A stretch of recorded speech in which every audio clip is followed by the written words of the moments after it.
They told me not to open the second door. The cabin was part of some rental app I'd never heard of. Something cheap and buried deep in the woods. Exactly what I needed. The reviews were strange, overly enthusiastic, oddly vague. Perfect for solitude, one said. No distractions, just you and your thoughts. Another wrote, the first door is fine. Just don't open the second. I figured it was a joke. Some quirky feature to set the place apart, like themed bathrooms or antique furniture. But when I got there, I understood something was off. It was remote. No cell signal, no Wi-Fi. No power unless I used the old generator out back. The cabin was small, a living room with a fireplace, a kitchen with only cold water, and a single bedroom at the end of the hall. Just one hallway, and 2 doors at the end. One was clearly the bedroom. The other had no handle. I didn't notice that at first. The second door blended into the wall, painted the same pale grey, but it still had hinges. Just no handle.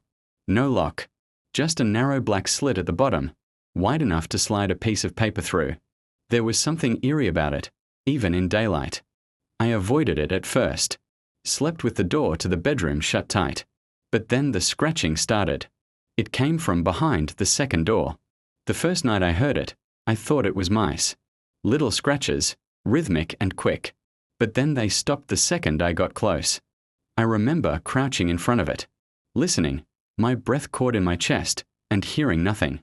Nothing at all. Like the whole world had gone still. The next morning, I found a piece of paper slid through the slit. It was blank. I stared at it for a long time, turning it over in my hands.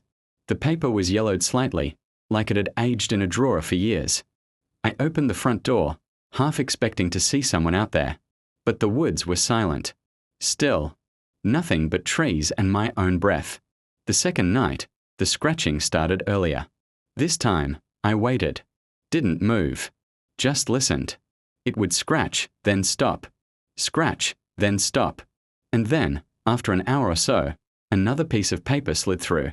This one said, "Why won't you write back?" I didn't sleep.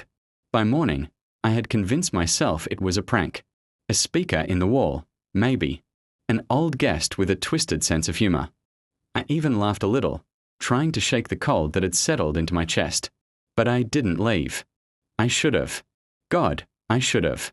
That night, I took a pen and wrote, "Who are you?"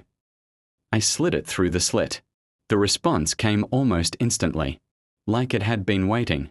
"I'm what's left of you." I didn't write back.